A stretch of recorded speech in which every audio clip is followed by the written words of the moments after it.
ধান গাড়ার জন্য জমিতে কেঁদো করতেছে। দেখেন হাঁসগুলা পানির ভিতরে, কারণ জমিতে পানি দিচ্ছে। এখন জমিতে ধান গাড়বে, কারণ জমিতে ধান গাড়ার সিজন। এখন পুরো জমিটাই কেঁদো করেছে।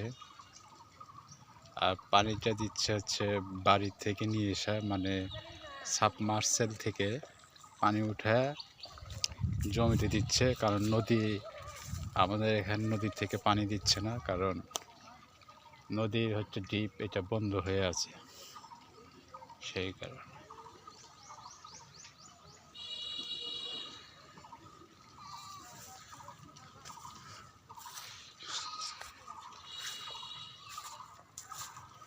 পাশে একটা বিলাই দেখতেছি, বিলেটটা অনেক সুন্দর দেখতেছি, অনেক বড়।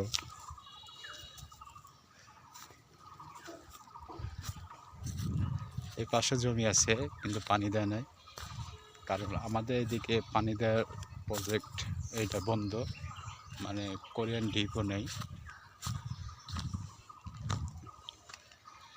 সেই জন্য আবাদ করাটা অনেক কষ্টের বিষয় এখন।